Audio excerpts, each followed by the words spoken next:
Blessed love to one and all. Definitely do give thanks to the life giver and the keeper of life, Emperor Haile Selassie the First. Of course, I'm welcoming you into the Tiger's Nest just for a few moments. Of course, Honorable Priest Isaac here with you. And as I said, a few moments, I decided to take a few moments to just highlight the situation that I'm sure most of you already caught wind of.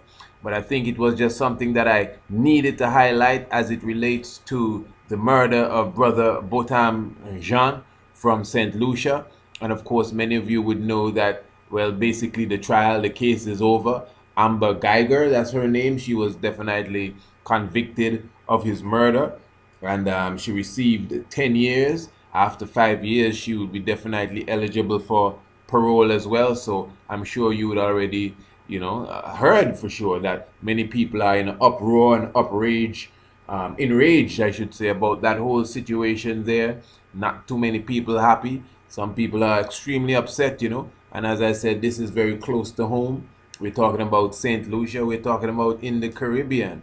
So St. Lucia now, being put on the map again, but for some very interesting reasons. And what I really want to highlight here is again something that I'm sure you all know.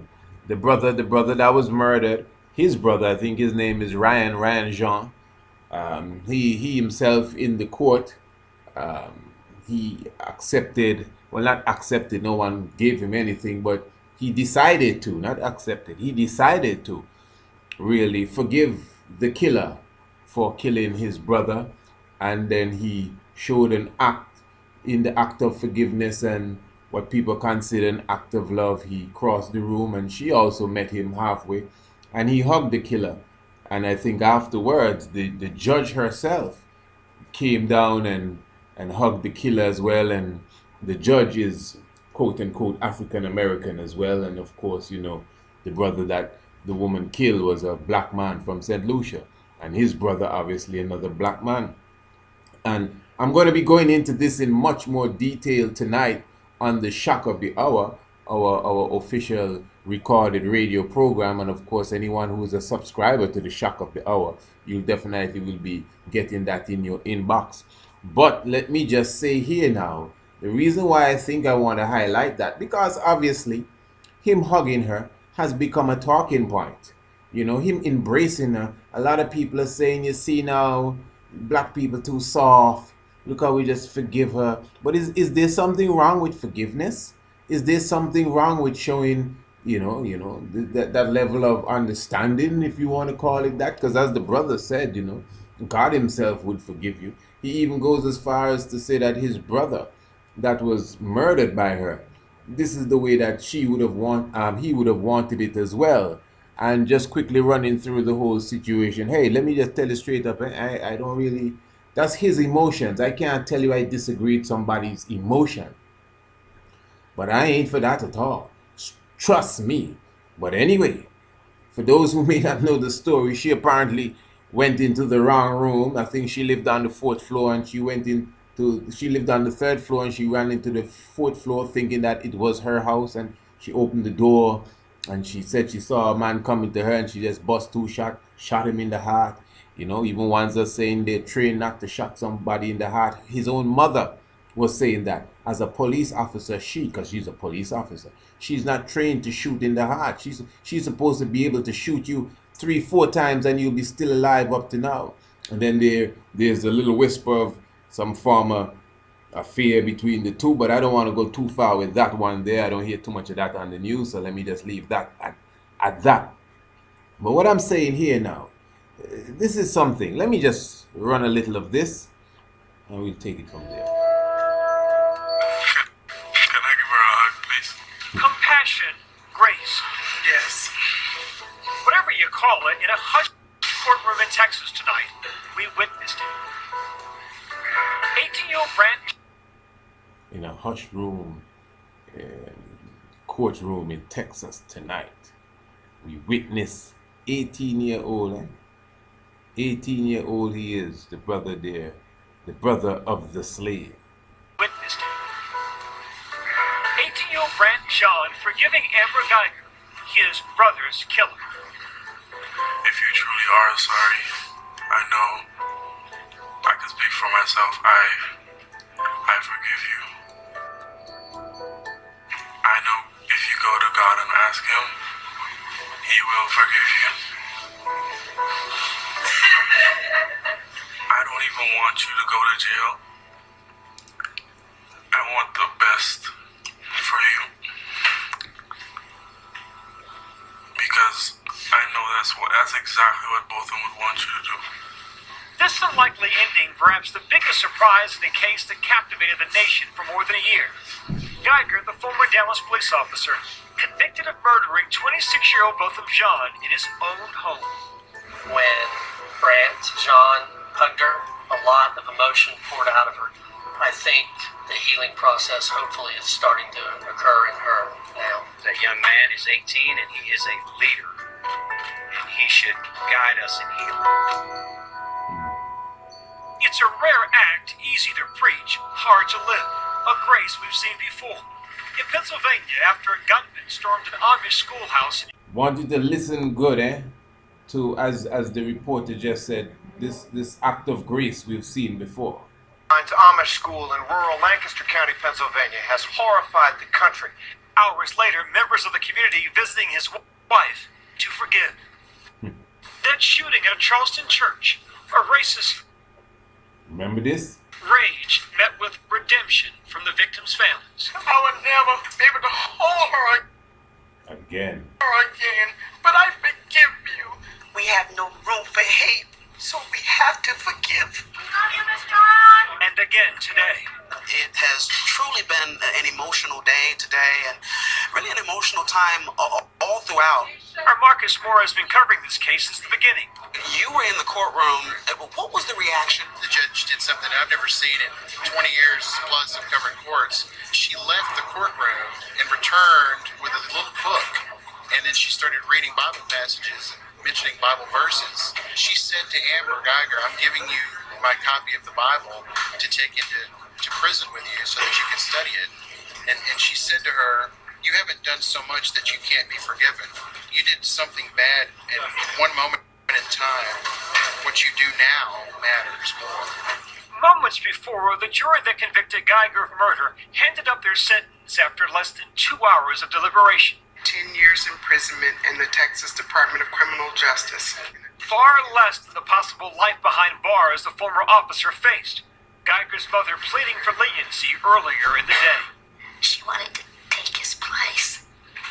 Guyger facing additional scrutiny at sentencing after prosecutors introduced jurors to 2 texts and social media posts described as racially insensitive. I want you to listen to this part good, because a lot of us, we don't hear this part, Including one with the dog-owning friend.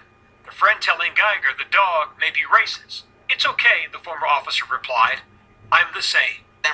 It's okay, I'm the same. She's racist too. Getting that 10 years in prison, some people in the hallway, they were outraged. 25 to 99. There is no justice for a man's life to be taken, and she gets 10 years. Botham Jean's mother speaking with reporters after the sentencing. If Amber Guyger was trained Hear it. not to shoot in the heart, my son would be standing here today. Now, let me say, listen. As I said, tonight on the Shock of the Hour, we'll be, livicating the full hour plus whatever time we take to do what we got to do to this whole situation. But I just thought that it was necessary, to come to the YouTube family just to express a bit about this. And listen, man, when it comes to forgiveness, even as Rastafari, even when Emperor Haile Selassie I, after the Italian War, released all the Italians, nobody got hung, nobody got shot. You got shot on the battlefield. Yeah, we slit your throat on the battlefield, but when we saw that we had won the victory, when the victory was ours and we had already, we won the war, the emperor decided to let them go. There were those who even stayed. And you know for yourself that for the decades after that, the emperor ruled Ethiopia. It wasn't a case as if, boy, you made a mistake because them fellas now you make them stay. They're going to come back again. They couldn't come back again. We all know the history. The history has already been set. But that's when justice is involved. There ain't no justice involved here. Listen to me good, you know. Me personally, I don't want to disrespect the brother's emotional expression and his feeling, because I'm not him. But I see this as this is what happens when you are enslaved mentally, when you're not taught who you really are, and when what the wicked has done to you, we make it look as if, oh, well, it's all right. Let me show you. I know you may disagree, but listen to me good, especially for those who follow the shock of the hour. Just a few nights ago, what were we talking about? Captain Cook. Captain Cook. And it's yesterday in New Zealand. They were celebrating the 250th anniversary of Captain Cook and his killers coming to the island of New Zealand, landing on Poverty Bay. They name it Poverty Bay. It wasn't poor before. And killing the Maori people that they met coming to greet them. And of course, we know the history of New Zealand. We know the history of Australia. So what do you want to tell me? We're supposed to hug up Captain Cook and tell him sorry? Or we accept your apology, which he never asked for? Bring Adolf Hitler alive. Let us go and hug him up and tell him, oh, Hitler, it's okay. No problem, brother. I know how it is. I don't want the worst for you. Bring Bin Laden. What the other fella named? Saddam Hussein. Bring the 19 hijackers that hijacked the planes September 11. Bring them all. Bring them alive. And some of them never really died, but that's another story. Let's hug them and tell them we understand. Bring Columbus. Bring John Hawkins. Let's hug them all up. Who else? Bring the pirate Henry Morgan. Let's hold hands and say, man, we understand, man. Don't feel no way. Everything is okay. This is, nah, man. I don't want to go to the depths of this. I'm going to save this for the shock of the hour. But I believe this just like the situation with Roof, our next dog, the fella that went into the Emmanuel Church and shot up, I think, about 9 people. And then after we say we're sorry and you know what I mean, we love you and all of that. What is that? What kind of mentality is that? And you may say, but you just said Haile Selassie did this and Haile Selassie did that, brother. Hey, the woman got 10 years in prison.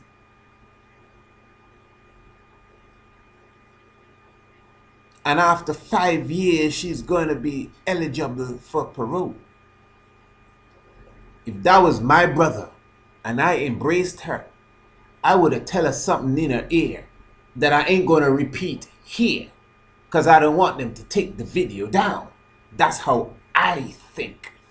And to me, it's a sad day when most of us as black people has lost that true warrior spirit. I don't care what nobody tell me.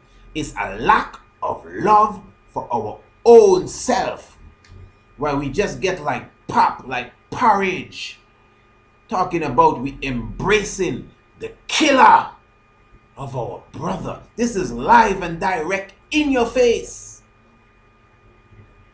And even if you were supposed to, you know, perform and act like that, I'm going to be clear before I wrap this up. Listen to me. Any one of us, let me speak for myself. I can sympathize and I could forgive. And I could even embrace. I know some people say, no, you can't, I could never do that. I could do it. Me personally, I could do it. But I'm just showing you, most of us that do this, when the fella came into the Emmanuel Church and shoot up 9 people, when whoever killed black people on the street and police officers walk into the house and shoot them dead, I am telling you, my own opinion is that we only forgive them. We only forgive them, not on the mentality like what Haile Selassie had, you know. We forgive them because we lack understanding of who they really are. We think that it was just a mistake. You didn't see the text where she said, I'm a racist too? We think that it was, maybe she had a bad day. And we're all God's children. Look, the judge hug her, man. The judge come and give her a Bible. You don't need to give them the Bible. Which Bible? King James? Where you think you get the Bible from? She's who give you the Bible originally. You don't need to give her back that. As if she's going to go into jail and read the Bible and become some kind of holy ex-cop. Crying and talking about, I'm so sorry, man. Look like alligator plus crocodile tears. So me personally, them little things touch me. Number one, justice was not served at all. At all. And in many cases, even if you were to give her the death sentence, Texas, Texas. I think Texas is number one when it comes to execution in the US.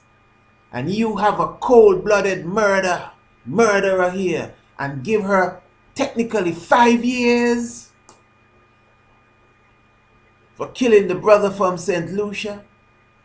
The energy that I would put into hugging her, I would put in the energy into asking the magistrate, what's wrong with you?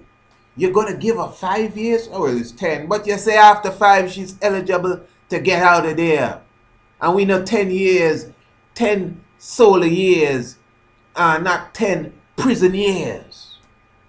It's going to shave down to 7.5 or something like that. To me, this is just a case of injustice. And to me, it's just sad to see we still want to hug up the clerk. And we still want to hug up Ian Smith. And we still want to hug up the nasty Bota. And we still want to make friends with Cecil Rhodes. What is wrong with us?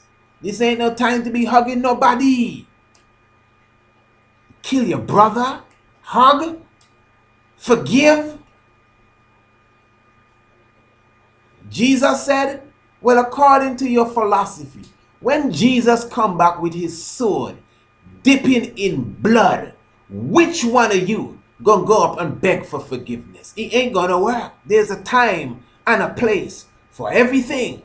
And in my book, that was not the time nor the place for what the brother did. But hey, the brother that was slain is not my biological brother. He is my brother. But he is not my brother that I grew up with. We don't share the same mother nor father. This brother in court that decided to hug the killer, that's his brother. So I cannot judge his emotional state. Let me just be clear with that, or even the way he thinks. I can't judge none of that. But I'm telling you for sure, in my case, that's how you deal with my brother, and there's no justice served for that. As I said, I would turn my energy somewhere else. I wouldn't even be concerned with you. It's not that I want to do you nothing, but I surely don't want to hug you. I'm going to say, I hope you didn't get no jail. I was hoping you didn't get no jail neither. You don't need jail. You need more than jail for what you did. Hear her friend say, my dog is racist. Hear the kind of conversation, and she's telling her friend, it's okay. Because I'm racist too. As I say, we'll touch this on the shock of the hour this night. This itself is like a shock of the hour. But anyway, blessed love.